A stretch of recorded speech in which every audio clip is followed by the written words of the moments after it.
Efésios, capítulo 1.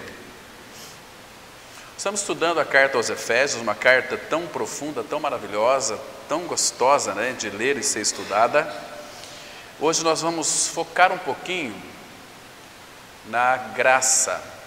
A graça nas Escrituras, elas são expressas de três maneiras nessa carta aqui maravilhosa. A graça fala da abundante graça e fala da superabundante graça. Então são níveis de graça que nós vamos crescer, embora ela é uma graça infinita. A gente vai ver hoje as suas definições de uma forma prática na nossa vida e o que nós não alcançamos ainda, e Deus deseja que nós venhamos alcançar essa graça. É um favor imerecido de Deus para todos nós. Irmãos, essa carta aos Efésios, ainda bem que você tem uma Bíblia para poder estudá-la na sua casa durante a semana, ela é maravilhosa demais. Ela expressa o Senhor Jesus Cristo na sua grandeza, em a nossa união com Cristo, como igreja do Senhor, onde aqui o Senhor Jesus, nessa carta, através do apóstolo Paulo, vai expressar para nós, e a gente vai ver futuramente com maiores detalhes, aquilo que o Senhor Jesus Cristo disse a nosso respeito, proposto pelo Pai. Que, lembra de João 15:5, fala que Jesus disse: sem mim nada podeis fazer, mas Ele também condescende conosco, dizendo que sem nós Ele não é pleno, Ele não é completo, que Ele precisa de nós. Olha que coisa, que absurdo, até um absurdo dizer isso, mas é uma verdade, escrita aqui no capítulo 1. Não é o assunto de hoje, nós vamos chegar nele, e quando chegarmos neste tema, Cristo é a igreja, que esta carta ela revela de uma forma tão maravilhosa, nós vamos nos alegrar bastante, irmãos. Então, esse é um tempo maravilhoso que nós temos para meditar na palavra. Isso que o Espírito Santo deseja é interpretar para nós essa carta, que o Espírito Santo deseja que nós tenhamos um anseio em ouvir a voz do Senhor por esta carta, porque é a palavra de Deus. Toda esta carta, como todas as demais, todos os escritos da palavra, que nós chamamos de Bíblia, toda palavra, ela foi inspirada pelo Espírito Santo de Deus, para que de alguma maneira fizesse bem para nós. Nós vamos ter na Bíblia exortações, nós vamos ter na Bíblia consolações, salvação, a revelação de Deus como Pai, revelação do Espírito, a revelação de Cristo, a nossa união com Cristo. Então a Bíblia ela é maravilhosa. E então nós vamos ver aqui todo o desejo do Pai para conosco a sua igreja. Irmãos, graças ao Senhor, que nós podemos hoje contemplar um Cristo assentado à destra de Deus, reinando e governando todas as coisas. Então não há nenhum temor para o nosso coração, quando Ele está no controle.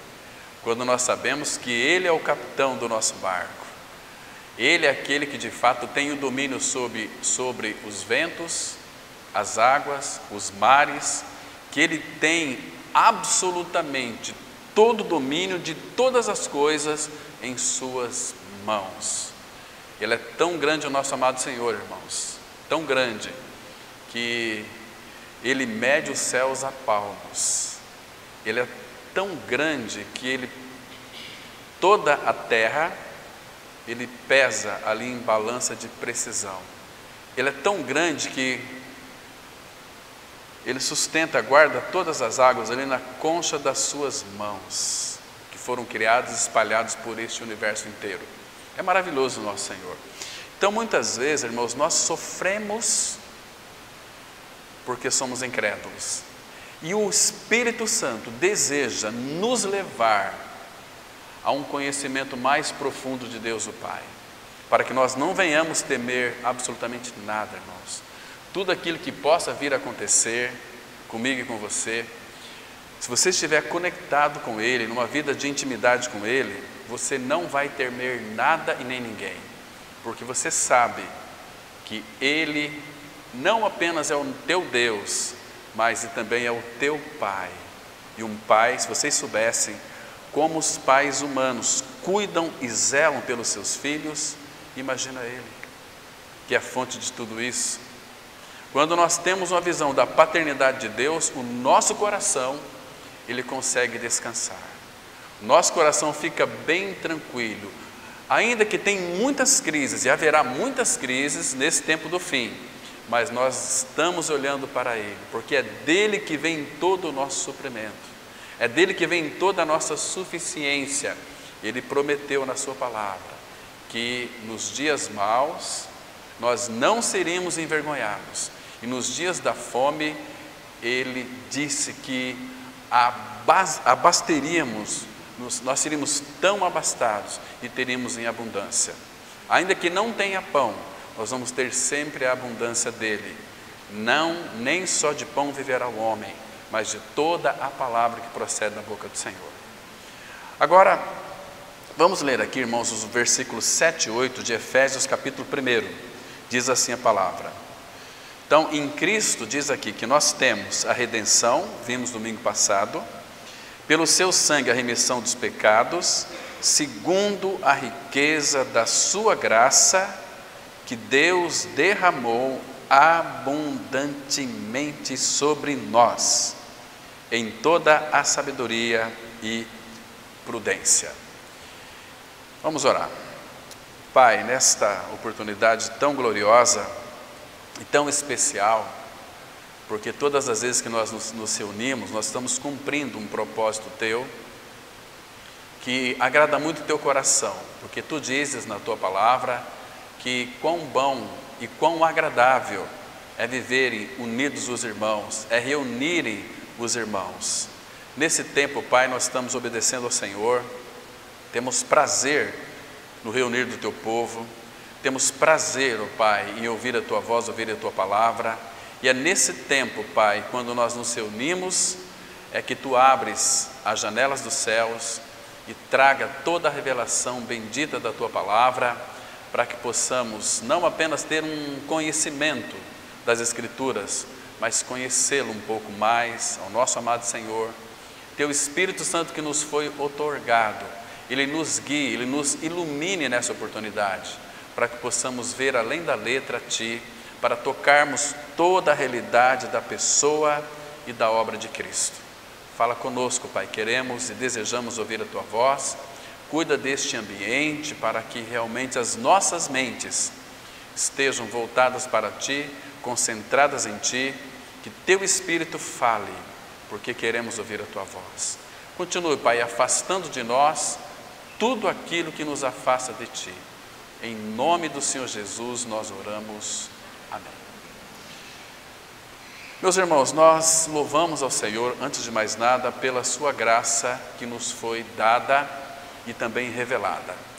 Porque se Ele não revela a Sua graça, nós nunca iríamos experimentá-la, nós nunca poderíamos então crer. Todo aquele que creu, diz a palavra, que foi pela revelação da graça. Sem a graça, a palavra fala que nós somos, irmãos, é uma expressão aqui um pouco dura, nós somos tão inúteis que nós não conseguimos crer se não for pela graça. Isso está registrado em Atos capítulo 18, a partir do versículo 25, 26 e 27, que mediante a graça veio um credo. Sem a graça não tem possibilidade de nós crermos, de termos a revelação do bendito Deus e Pai, do nosso amado Senhor. Então, como somos gratos pela graça de Deus, pela graça revelada. Agora, irmãos, um detalhe aqui que vale a pena nós frisarmos, é que a história da humanidade, ela está repleta de pecado e de religião. Então, o pecado, todos nós nascemos pecadores neste mundo. O pecado, ele torna o homem numa solidão terrível, numa carência, irmãos, exorbitante. O homem no pecado, ele tem uma carência de uma satisfação que ele não sabe o que é. Então ele acha que é aquilo, acha que é aquele outro, e começa a se encharfudar como um porco no pecado. E quanto mais ele afunda no pecado, mais ele tem a sua consciência pesada, a culpa, e muitos aí se partem para o lado do suicídio, muitos abandonam tudo e saem como aqueles caminhantes que nós entendemos como mendigos. muitos desanimam, muitos ficam, assassinam filho, esposa, marido, mãe. A história da humanidade, ela é repleta disso. Tudo isso é fruto de um vazio existencial no homem. O homem não tem identidade fora de Cristo. Então, por isso que a família, para o pecador, é um lenitivo muito grande. Tanto é que eles amam estar reunidos. Final do ano, época que eles comemoram o Natal, é uma época onde as famílias vão se reunir, todo mundo se perdoa, todo mundo se reúne e faz aquela grande festa. Faz muito bem para o pecador isto. Então, a partir dali, ele toma uma resolução: eu vou procurar uma religião para me seguir agora. Seja catolicismo, seja o protestantismo, qualquer tipo de religião. Hoje temos inúmeras religiões que são todas boas. Religiões maravilhosas, religiões que afagam o ego das pessoas, religião que faz com que a alma do homem se sinta satisfeita. Isso que Satanás quer, irmão, que você esteja satisfeito com você mesmo. Quantas vezes você já ouviu alguma pessoa dizer: eu gosto daquela igreja, porque lá eu me sinto muito bem. Quando nós nos sentirmos bem, irmãos, como igreja do Senhor, tem alguma coisa errada conosco. Porque quando Deus fala com a sua palavra, o que deve ocorrer em nosso coração é um temor e tremor diante do Senhor. Porque a palavra é penetrante, ela é cortante. Infelizmente, a palavra de Deus, a exposição da palavra tem sido negligenciada no meio do povo de Deus. Há muita gente sedenta da palavra. Eu tenho um telefone, eu tenho mais de muitos contatos. Agora, uma pessoa entrou em contato comigo hoje, precisando, já ouviu as nossas mensagens, quer falar e que eu adicione, mas eu vi lá que não tem mais como adicionar, tem muita gente. Preciso ver se eu compro um outro telefone, porque a carência é muito grande. Olha, qual a igreja que você recomenda para mim participar? Onde eu devo ir? Olha, eu fui crente durante muitos anos, agora eu não sou ninguém, eu parei, eu estou esquecido, eu não tenho mais vontade de congregar, mas eu ouvi uma palavra que me chamou a atenção. Queridos, pessoas, quando você ouvir assim, desviou da fé, caiu, nunca chegou lá. Uma pessoa não pode cair de onde ela nunca esteve. Às vezes ela pertence a uma igreja denominacional, mas não pertence à igreja, o corpo de Cristo, o organismo vivo, irmãos. Talvez você pode pertencer, achar que pertence a essa comunidade aqui, mas sem ter uma experiência graciosa de novo nascimento, você está perdido. Cristo, a cruz, o corpo e o reino, irmãos, onde nós vamos encontrar essas mensagens, irmãos? São raríssimos os irmãos que têm pregado essa mensagem no nosso país. Hoje é uma picaretagem religiosa terrível, irmãos, terrível demais. E aí a gente percebe o quê? Que o pecador religioso, ele se esforça, e ambos os esforços de pessoas que estão tentando preencher o vazio dentro dos seus corações, o que elas vão buscar? Algo que podem protegê-las, algo que pode produzir algo para elas. E são oferecidas as bênçãos de Deus. E elas querem as bênçãos de Deus. Quem que não quer?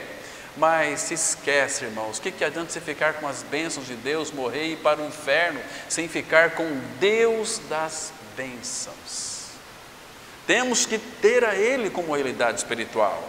Deus depositou todas as suas bênçãos graciosas em Cristo Jesus. E aqueles que creram, como está escrito, têm o Senhor habitando em seu interior. E são abençoados, como diz aqui Efésios 1:3, com toda sorte de bênçãos espirituais nas regiões celestes. Mas não está nas regiões celestes porque Cristo é o abençoador. Mas essas bênçãos já desceram até nós, em Cristo, pela fé, no coração de todos aqueles que creram. Porque nós morremos com Cristo, e nós também estamos lá pela fé, e a vossa vida está oculta, escondida com Cristo em Deus. Por isso que a igreja é um grande mistério, tem que ser de fato revelado. Então, irmãos, o problema grande da religião humana e as boas obras é que ela sempre termina em morte, inferno e separação eterna de Deus. Isso é muito sério. Agora, a salvação de Deus ela é inteiramente pela graça. Temos aqui em Efésios 2, versículo 8, que fala que pela graça sois salvos, mediante a fé. Não há outro caminho para o homem ser salvo a não ser pela graça. Quando que ocorre essa salvação pela graça? É quando nós ouvimos o Evangelho da graça. O Evangelho fala daquilo que Cristo é e fez. Jesus Cristo, quando Ele foi para a cruz, vocês sabem todo o caminho das Escrituras, que quando Ele foi pregado naquela cruz, a cruz foi erigida, Ele nos puxou para Ele nos atraiu a si, fomos colocados em Cristo, o Pai nos colocou em Cristo, e ali fomos crucificados juntamente com Ele, um morreu por todos, logo todos morreram. Irmão, se essa não for a nossa experiência, nós estamos perdidos eternamente. Isso é muito sério, nós damos muita ênfase à nossa morte e ressurreição com Cristo, esta obra graciosa. Então, agora a graça entra em ação. A nossa salvação, como dissemos alguns domingos atrás, não é pela justiça de Deus, porque se Deus executasse a sua justiça em nós, todos nós iríamos para o inferno, porque todos pecaram. Mas não é pela justiça de Deus, a salvação é pela graça de Deus. Quando somos salvos pela graça, a justiça de Deus se cumpre em nós, porque o Senhor Jesus é aquele que não conheceu o pecado, Deus o fez pecado por nós, para que nós em Cristo fôssemos feitos justiça de Deus. Jeremias 23 vai mostrar que Jesus, Ele é a justiça da nova criatura, do cristão, do Filho de Deus. Ele é a nossa justiça. Mas imagina, irmão, se Deus executasse a sua justiça sobre nós não seríamos salvos, estaríamos no inferno hoje. Por isso que a salvação é inteiramente pela graça. Não temos que desempenhar nenhum tipo de esforço em nossa salvação. É somente de fato nós crermos. Então, a salvação de Deus pela graça, ela é um mistério. Porque se não for revelado, nós nunca seremos salvos. Quando há uma revelação da graça, todo mundo salvo entende que é salvo pela graça, mas se essa graça não for revelada a nós, no coração do homem, nenhum homem vai ser salvo, irmãos. Abram comigo, por favor, em 1 Timóteo, capítulo 3, versículo 16. Olha que versículo lindo, olha que coisa linda, temos aqui a manifestação da graça. Diz assim, presta atenção, porque essa graça, ela foi manifestada em nós, ela foi revelada a nós. Diz assim a palavra, 1 Timóteo 3, verso 16. Evidentemente, grande é o mistério da piedade. Você sabe o que é o mistério da piedade? Se ele não for revelado, você nunca vai saber. O mistério da piedade, ele vai revelar agora. Então, ele está trazendo para nós uma evidência do grande mistério da piedade. Por que ele colocou, o Espírito colocou essa palavra grande aqui? Porque vai falar agora que esse mistério da piedade é o próprio Senhor. Diz assim, olha, o mistério da piedade é aquele, com A maiúsculo, aquele que foi manifestado na carne, nosso amado Senhor. O Verbo se fez carne e habitou entre nós. O Senhor Jesus foi justificado em espírito. Presta atenção, que ele, quando fala que ele foi manifestado na carne, é que ele deixou o céu da sua glória e veio até nós, e habitou entre nós, cheio de graça e de realidade espiritual. Então ele trouxe, quando ele foi manifestado, grão de trigo caído na terra, se não morrer fica ele só, mas se morrer produz muito fruto. Quando ele foi caído na terra, ele trouxe tudo aquilo que é divino, tudo aquilo que é celestial para nós, e habitou entre nós. Ou em outras palavras, Ele trouxe Deus o Pai para nós, porque era a única maneira de nós conhecermos a Deus o Pai, através da pessoa de Cristo. Ele disse muitas vezes no Evangelho de João: quem vê a mim vê o Pai. E ele disse também para Filipe, quando Filipe fez aquela pergunta: Senhor, mostra-nos o Pai, isso nos basta. Então o Senhor Jesus, o Pai, usando a pessoa de Jesus, porque eles eram uma única pessoa, Deus o Pai, Deus o Filho, Jesus disse para Filipe: Filipe, estou há tanto tempo convosco e não tens me conhecido?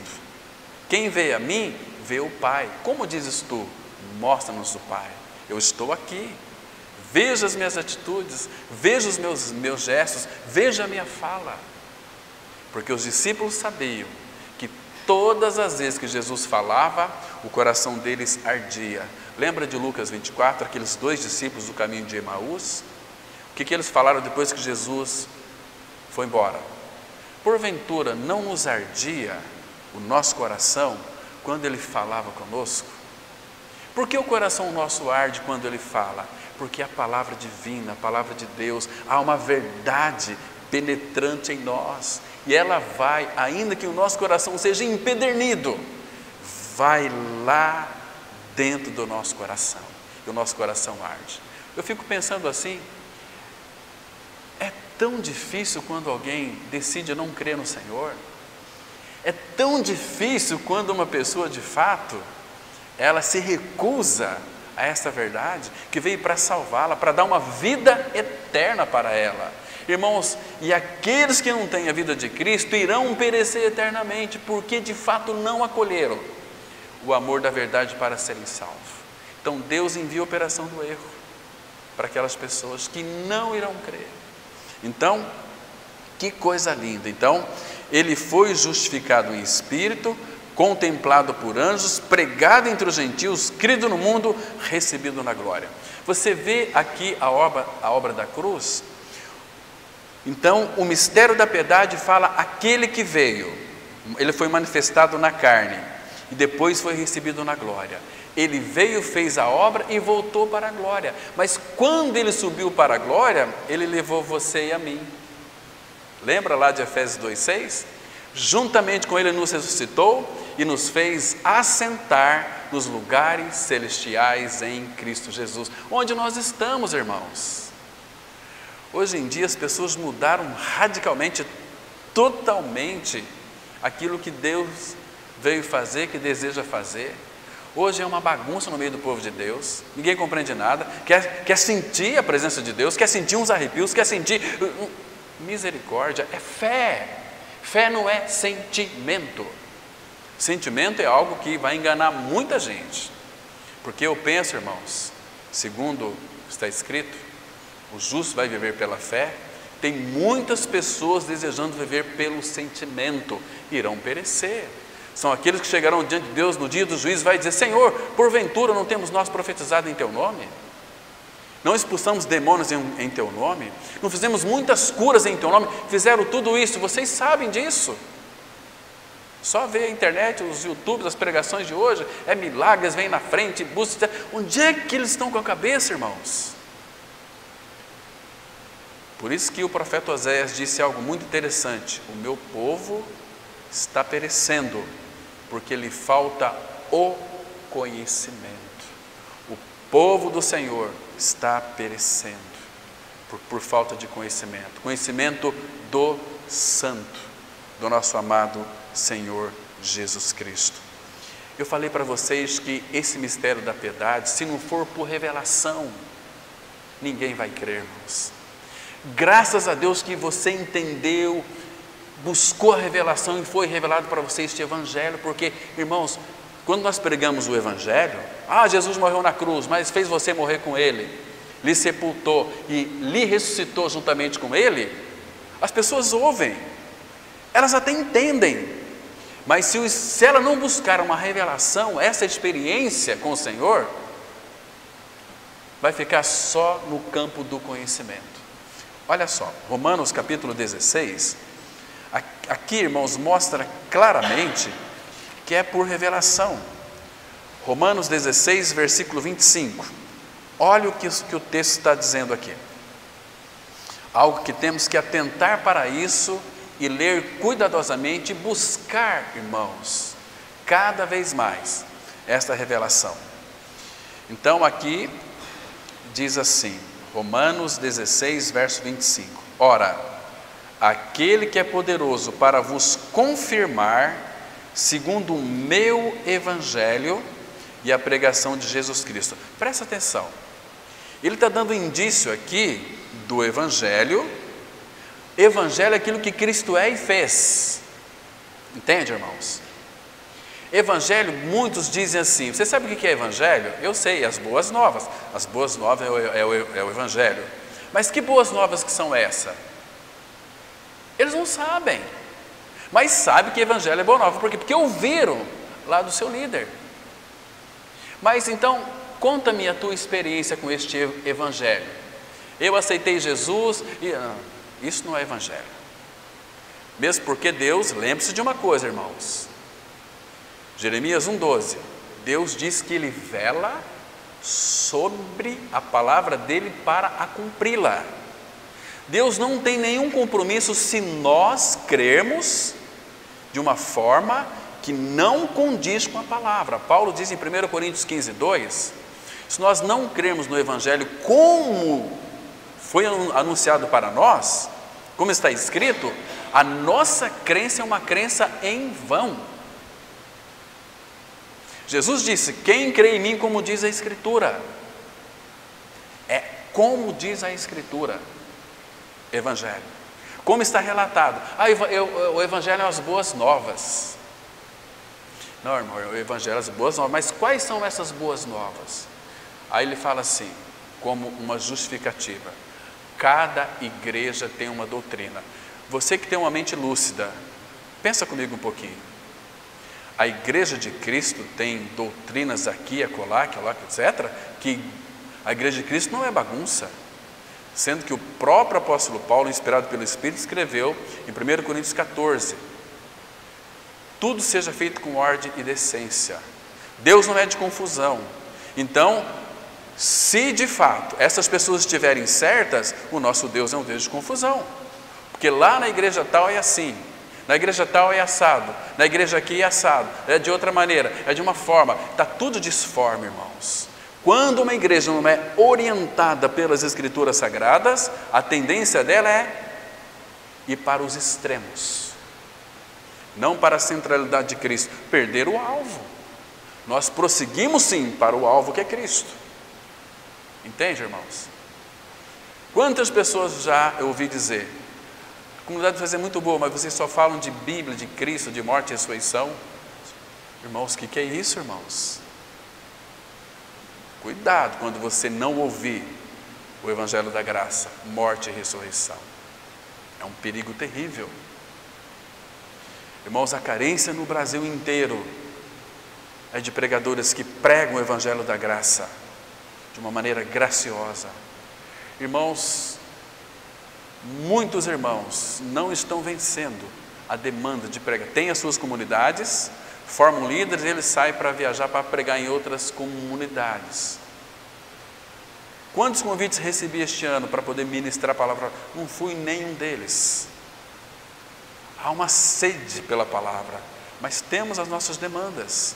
Precisamos, irmãos, auxiliar os irmãos, precisamos formar nessa comunidade uma liderança, irmãos que preguem a palavra de Deus, irmãos que se posicionem, irmãos que não negocia e nem adultera a palavra de Deus, e nem mercadeja a palavra de Deus. Entende, irmãos? Então, observa aqui. Ora, aquele que é poderoso para vos confirmar segundo o meu evangelho, evangelho que Cristo é e fez, e agora a pregação de Jesus Cristo, vamos pregar aquilo que Ele é e fez, conforme, presta atenção aqui de novo, a revelação do mistério guardado em silêncio nos tempos eternos. Então Deus guardou, Deus não revelou aos profetas, nossos irmãos de antigamente, quem era o Senhor Jesus. E agora, irmãos, Deus, pela sua misericórdia e graça, Deus quis dar a conhecer a revelação desse mistério. Colossenses 1, versículo 26 e 27. Revelação do mistério, que é Cristo em vós, a esperança da glória. E para que Cristo seja minha vida, o meu e o seu pecado tem que ser removido. Mas Jesus Cristo é o Cordeiro de Deus que tira o pecado do mundo. Ele já fez a obra, Ele já tirou. Temos que crer. Mas como está escrito? Às vezes nós nos empolgamos com uma pregação que é linda, maravilhosa, as palavras muito bem colocadas, mas passa bem pertinho da cruz. Aí não temos graça, aí temos só religião. Religião e mais religião. E agora veja aqui, irmãos, e que agora, verso 26, e que agora se tornou manifesto e foi dado a conhecer por meio das escrituras proféticas, segundo o mandamento do Deus eterno, para a obediência por fé entre todas as nações. Está vendo aqui, irmãos? É para uma vida de obediência. Irmãos, sinceramente falando, hoje as pessoas vivem do jeito que elas querem, não se importa com o Senhor, irmãos. Tanto faz quanto tanto fez. Hoje eu vou me reunir porque hoje eu não tenho compromisso, então eu vou reunir com a igreja. Mas se eu tiver um compromisso, eu não vou me reunir. O que é isso, irmãos? Nós estamos loucos. Um dia, quando você estiver diante do Rei da Glória, e esse tempo está chegando, você está envelhecendo a cada dia que passa, e eu também. Irmãos, você vai ter coragem de olhar nos olhos do nosso amado Senhor e dizer que você cumpriu o seu ministério que foi concedido pelo Espírito aqui na face da terra? Que você foi uma pessoa que se importou com o Senhor, uma pessoa que buscou e amava o Senhor, que viveu uma vida de unidade proposto pelo Senhor. Jesus fez a unidade, orou pela unidade. E quando nós vivemos essa vida de união com Cristo, a nossa relação com os irmãos, elas serão relações saradas, harmoniosas. E aí o Senhor vai revelar mais da sua graça, e nós vamos experimentar a superabundante graça de Deus no nosso meio. Nós vamos ter uma disposição para com o Senhor, a ponto de não ter mais jeito, a não ser olharmos para Ele. Vamos fazer uma reunião de oração, e as reuniões de oração serão apenas, que sairá dos nossos lábios, não é petições, mas somente uma coisa: Senhor Jesus, volte, nós te amamos, nós te queremos, nós te desejamos, venha nos buscar, temos saudade de Ti. Não é porque o mundo está um caos, mas porque nós precisamos de Ti, porque sem Ti nós queremos contemplar a Tua face. Mostra a Tua face para nós. Nós iremos contemplar Cristo nos irmãos, Cristo nas irmãs, Cristo nas crianças, Cristo nos jovens e adolescentes. Nós não vamos ver a hora de nos reunirmos para ouvirmos o que Deus tem para nos dizer, irmãos. Mas o problema é que nós queremos satisfazer as nossas próprias vontades. Essa é uma atitude totalmente ímpia, fazendo a vontade da carne e dos pensamentos, como diz Paulo em Efésios capítulo 2. E éramos por natureza filhos da ira. Abram comigo, por favor, em Tito capítulo 2. Vamos ler aqui, irmãos, do versículo 11 ao 13. Que coisa linda, irmãos. Essa graça se manifestou, e se manifestou de uma forma salvadora a todos os homens. Assim diz a palavra de Deus em Tito capítulo 2, versículo 11. Olha que coisa linda, que coisa maravilhosa. Irmãos, temos que nos apegar às verdades ouvidas com mais firmeza, para que delas jamais nos desviemos, irmãos. Olhe para a tua Bíblia aí, Tito capítulo 2, versículo 11. Porquanto a graça de Deus se manifestou, salvadora a todos os homens, educando-nos para que, renegadas a impiedade e as paixões mundanas, vivamos no presente século, sensata, justa e piedosamente, aguardando a bendita esperança e a manifestação da glória do nosso grande Deus e Salvador Cristo Jesus. A manifestação da glória aqui fala do glorioso retorno do nosso amado Senhor Jesus para vir nos buscar. Que maravilha! Irmãos, que bom que você pôde crer nessa palavra. Agora, o nosso coração tem ansiado, nosso coração tem aguardado a bendita esperança, porque Jesus, Ele vai voltar não para crente, não para evangélicos, católicos, budistas, petistas, sei lá o que mais. Não é isso, irmãos. Sabe para quem que Ele vai voltar? Abra comigo, por favor, está pertinho aí, Hebreus capítulo 9. Hebreus capítulo 9, versículo 28. Versículo maravilhoso nós temos aqui. Diz assim a palavra, Hebreus 9, versículo, vamos ler o 27 também? É um versículo assustador. Diz assim: e assim como aos homens está ordenado morrerem uma só vez, vindo depois disto o juízo, assim também, assim como os homens está ordenado morrer uma só vez, vindo depois disso o juízo.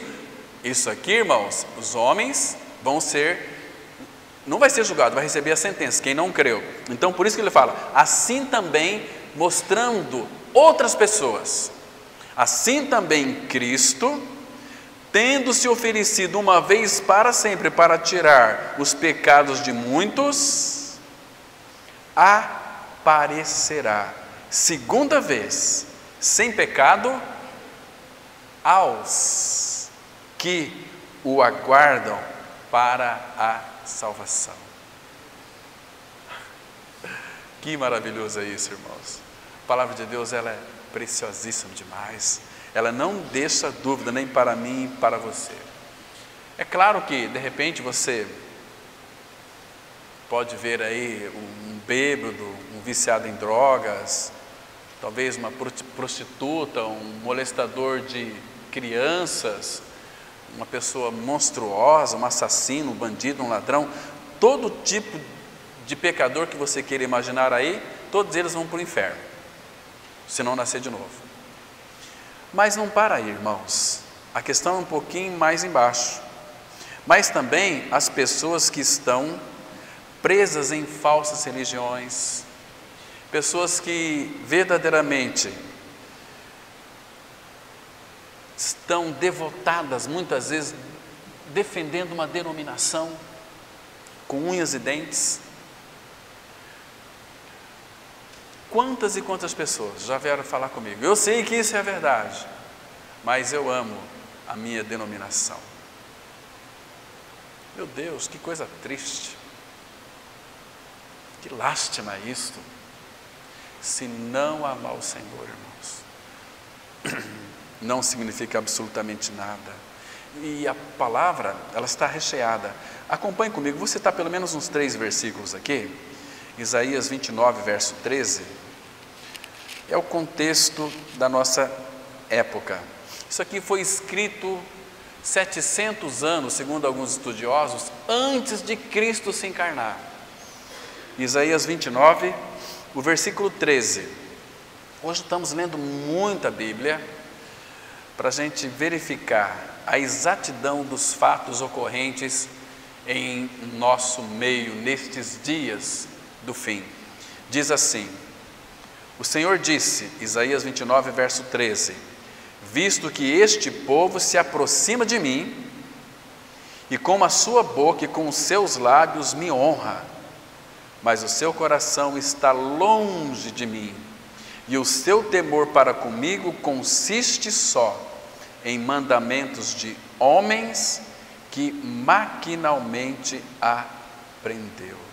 Está vendo aqui, irmãos, que tristeza que é essa? Em Ezequiel 33, de 31 a 33, vai dizer o seguinte: este povo se aproxima de mim como um povo que confessa me conhecer, mas tudo aquilo que eles ouvem, aprendem, não coloca por obra. Não significa nada, irmãos. se apenas meros ouvintes da palavra de Deus? A tua vida te condena a um cristão, a ser condenado como um cristão? Tua vida diária, as pessoas que você se relaciona, sabe que você é um filho de Deus, uma nova criatura? Se sabem, por que nós não pregamos para essas pessoas? Nós esperamos que ela chegue para nós e diz assim: por favor, pregue para mim. Eu estou muito carente de Cristo, eu não sei como encontrá-lo, não sei como buscá-lo, me ajuda. Às vezes nós somos aqueles cristãos que parece que trabalham na KGB, né? Nós somos aqueles agentes secretos, cristãos secretos. Que coisa triste, irmãos. E daqueles que dizem assim: eu não tenho vontade de congregar, eu me reúno lá na minha casa mesmo, eu sou desigrejados, né? Queridos irmãos, as pessoas nunca nasceram de novo, nunca ganharam experiência com Cristo. Irmãos, que como isso é uma maneira de justificar o seu comodismo, porque não creram, então vou ver do jeito que eu quero. Para essas pessoas, lá na glória, vai ter um cantinho só para elas, né?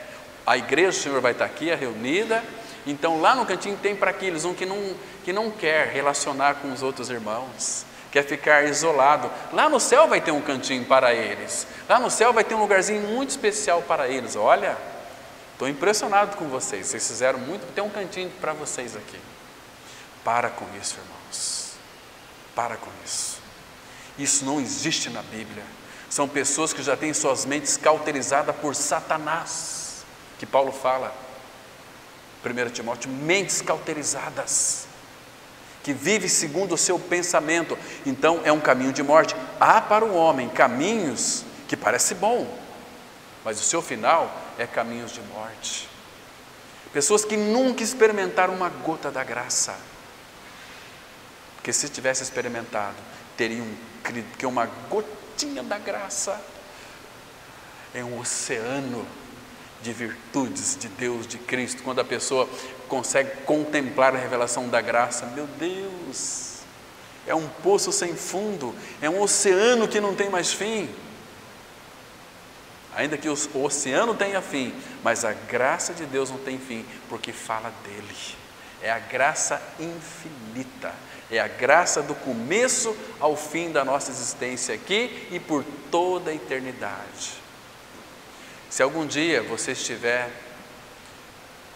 lá na glória, você for para a glória, eu creio que todos aqui creram. Se alguém perguntar para você: por que você está aqui? O que você acha que você vai responder para ele?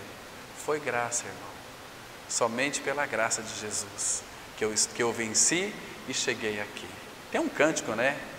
Graça, abundante graça. Irmãos, tantas pessoas, tantos irmãos perdendo tanto tempo, tantas falsas religiões, mas a palavra fala, Provérbios 11, versículo 9, que o justo, ele é libertado pelo conhecimento. Conhecereis a verdade. Jesus é a verdade, e a verdade vos libertará. E no verso 36 ele diz assim: se pois o Filho vos libertar, verdadeiramente sereis livres. Porque há uma liberdade religiosa que não torna a pessoa verdadeiramente livre, deixa ela presa, amarrada dentro de um cabresto religioso, e ela faz muitas obras, mas em benefício da própria denominação e não para o reino de Deus. Não são úteis em nada para o reino. Vamos lá abrir lá um comércio, vamos lá para que Deus abençoe o meu comércio. Isso que eles querem. Quando eu comecei a frequentar aquela igreja, Deus começou a prosperar na minha vida. Porque se você buscar prosperidade, não precisa nem ser frequentador de igreja. Tudo debaixo deste céu é possível ao homem. Você senta, começa a elaborar uma série de estratégias e planos e vá. Atrás dos seus planos, você vai conquistar muitas coisas, mas depois, irmãos, quando as coisas chegarem ao seu final, você vai bater na cabeça e vai dizer o seguinte: que louco que eu fui, Que loucura foi a minha aquela. Deixei de receber tudo aquilo que Deus o Pai tinha para me oferecer, que é o seu Filho Jesus, para ir atrás das coisas. Então, irmãos, deixa eu colocar para vocês uma nota aqui que é muito interessante. Não importa quão sincera uma pessoa ela possa ser em seu sistema de crenças. Não importa quão sincera uma pessoa seja em seu sistema de crenças, se ela não tem nada além da religião, essa pessoa está indo para o inferno. Então, cuidado com o desempenho religioso, fazer coisas para Deus. Mas e as boas obras? Fomos salvos pela graça. Efésios 2:10 diz assim: somos feitura dele, criados em Cristo Jesus, para as boas obras que Deus preparou de antemão para que andássemos nelas. Então, todas as boas obras que nós temos que fazer já estão preparadas. Vamos realizá-las, muitas vezes as realizamos. Essa mão aqui faz, essa que nem ficou sabendo. Porque tem muitos filhos de Deus que no dia lá do encontro com o Senhor, que vão ouvir aquelas maravilhosas palavras do nosso Senhor: vinde benditos do meu Pai. Vamos abrir esse texto, irmãos, Mateus capítulo 25. Mateus capítulo 25. Observa aqui, irmãos. Aqui é algo assim muito lindo. Versículo 44. Porque o versículo 34 diz assim, Mateus 25, 34: então dirá o rei aos que estiverem à sua direita: vinde benditos de meu Pai, entrai na posse do reino que vos está preparado desde a fundação do mundo. E agora ele vai dizer o seguinte: porque tive fome, aqui as boas obras, porque tive fome e me deste de comer, tive sede e me deste de beber, era forasteiro e me hospedastes, estava nu e me vestistes, enfermo e me visitastes, preso e fostes ver-me. Tem alguns crentes que são sem vergonhas, que eles dizem assim: Senhor, visita aquele enfermo, Senhor, visita aquele irmão, visita aquela irmã. Gente, isso é safadeza. É para você ir. Não manda Deus, está dando ordem para o Todo-Poderoso ir lá visitar aquela pessoa. E aí, essas pessoas faziam tudo isso, mas elas nem sabiam que estavam fazendo essas boas obras, porque foram preparados pelo Senhor. E agora, olha o versículo 44 aqui. E eles lhe perguntarão: Senhor, quando foi que te vimos com fome, com sede, forasteiro, nu, enfermo ou preso, e não te assistimos? Então lhes responderá: em verdade vos digo que sempre que o deixaste de fazer a um destes mais pequeninos, a mim o deixastes de fazer. Entende, irmãos? Muitos fazem e nem sabem, mas são aquelas boas obras que Ele preparou para que nós andássemos nela de antemão. Entende, irmãos? Lembra de Caim? Caim, ele era um agricultor, pegou o melhor da terra, algo muito legítimo, apresentou para o Senhor a sua oferta, o melhor da terra. O que Deus disse? Deus rejeitou a Caim e também a sua oferta. Abel pegou uma ovelha lá do seu rebanho, trouxe, sacrificou e ofereceu ao Senhor. O Senhor aceitou a oferta de Abel, aceitou Abel e a sua oferta. Primeiro Ele aceita a pessoa, pela atitude do coração dela. E Deus só nos aceita em Cristo Jesus. Fora de Cristo, irmãos, não adianta você ler muita Bíblia, não adianta você orar bastante, não adianta você fazer boas obras, ser um frequentador de igreja, ser dizimista e tudo mais. Nem tem nenhum valor. Tem valor para a igreja, tem valor para aquelas coisas que você fazem, como se você fosse um empregado daquela denominação, que faz tudo, né? É muito louvável, na direção do Senhor. Mas, queridos, primeira coisa, a pessoa faz por obrigação e não por prazer. Quando é que nós vamos ter prazer? E quando que aquilo é uma obrigação? É uma obrigação quando eu não nasci de novo. Eu faço as coisas para aquilo que eu chamo de igreja, eu me sinto bem. Agora, quando eu tenho prazer, eu faço para o meu amado Senhor, eu vou ser muito edificado. Que coisa linda, é diferente, irmãos. Então, vamos começar então o nosso estudo. Eu fiz apenas um preâmbulo para a gente analisar um pouquinho a questão da graça agora. Aqui nesse texto que nós lemos de Efésios 7, 8, riqueza da graça que Ele derramou abundantemente sobre nós, Paulo nos diz que tudo que nós temos em Jesus flui para nós como daquele poço, aquele poço fundo da sua graça maravilhosa. Agora, você sabe o que é a graça? Existem muitas definições. A palavra definida como o amor e o favor imerecido de Deus, isso é graça. Ele nos amou, nós não merecíamos, então foi um amor imerecido. Isto é graça.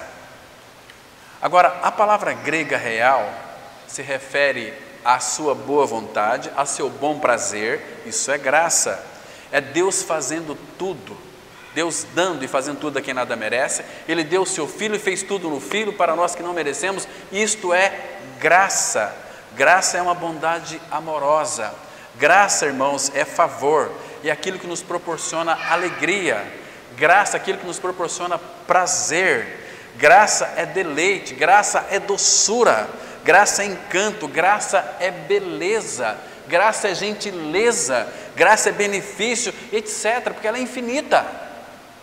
Se você conseguir detectar ou definir Cristo, você define graça. Não dá para nós definirmos, tanto é que João 1,16, ele diz assim, olha, irmãos, que é tão profundo. João 1,16, todos nós temos recebido da sua plenitude, e graça sobre graça, e graça e mais graça, e graça e mais, e não para. É uma fonte inesgotável de riqueza. Isso é graça. Quanto mais você cavuca, mais você percebe que você nunca vai encontrar o fim. Nós temos que aprender a sermos receptáculos da graça de Deus. Imagina, esse tempo atrás eu vi aqui, estava observando, a pessoa acabou de sair, eu fiquei observando ali, tem umas pombinhas, fazem ninho ali, e tinha lá 2 filhotinhos.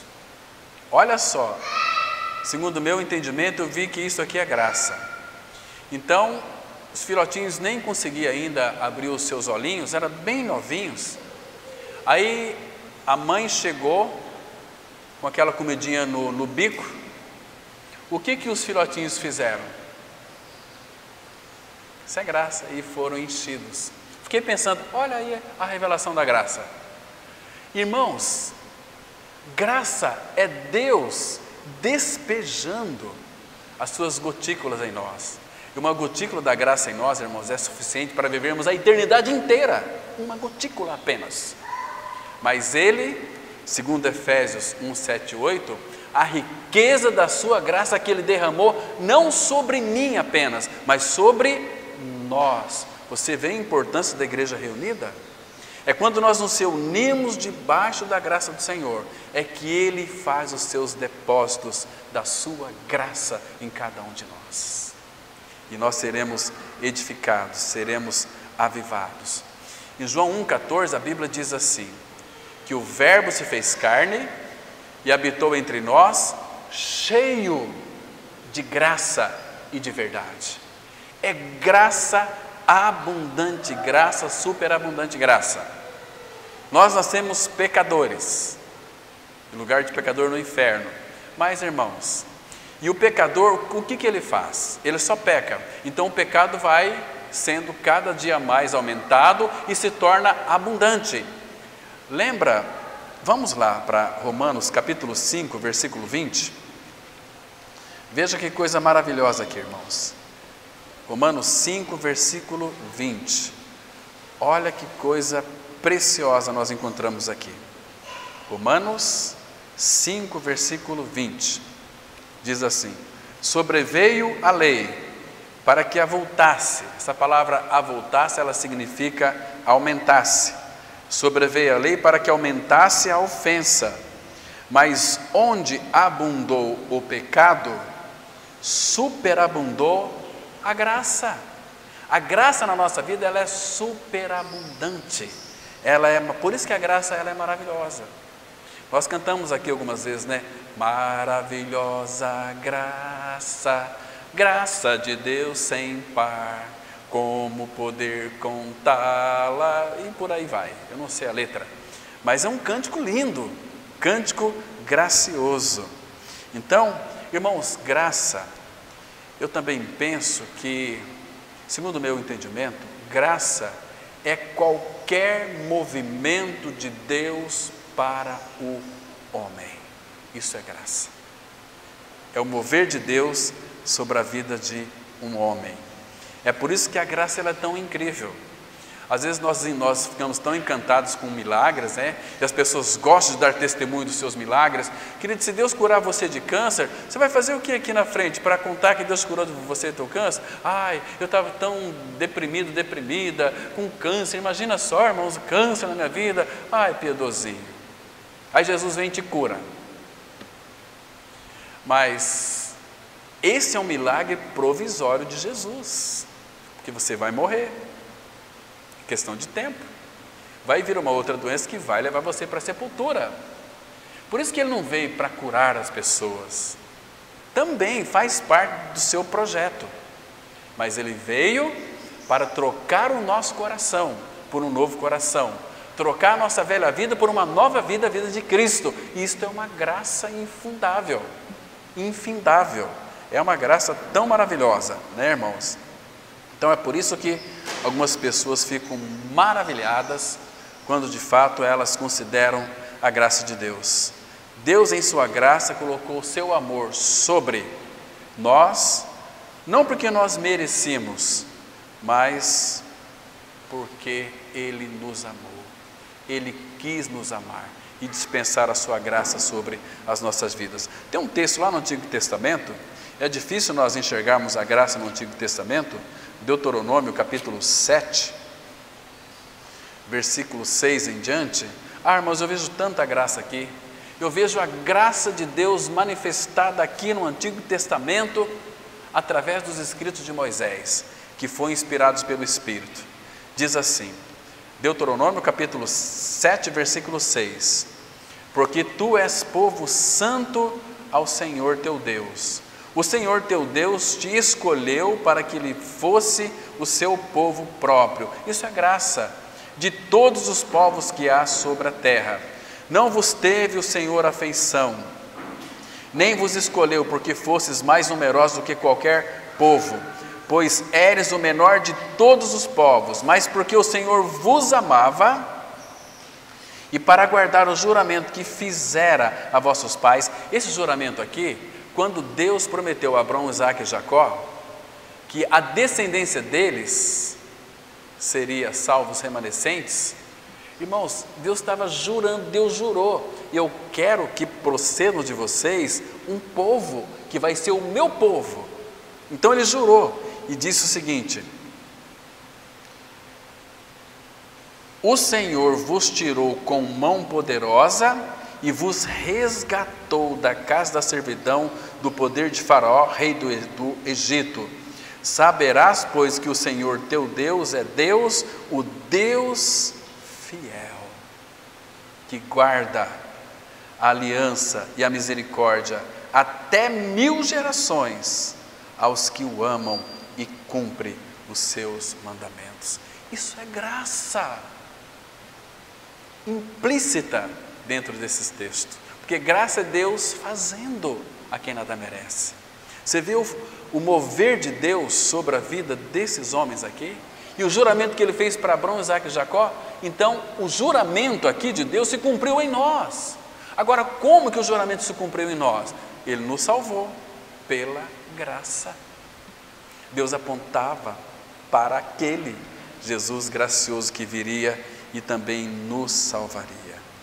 Então, irmãos, o cristão, a nova criatura, ele nunca vai ter falta de absolutamente nada, porque nós temos a graça e a graça nos basta.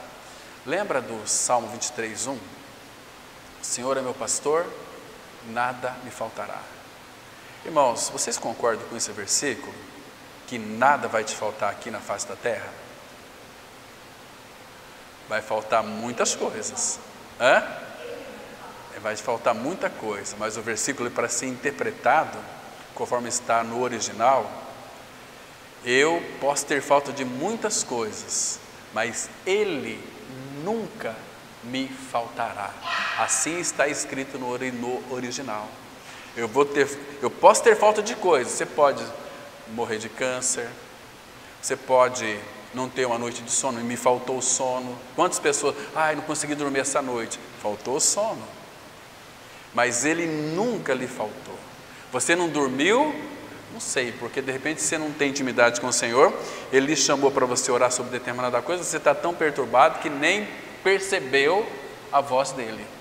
Mas Ele nunca vai nos faltar.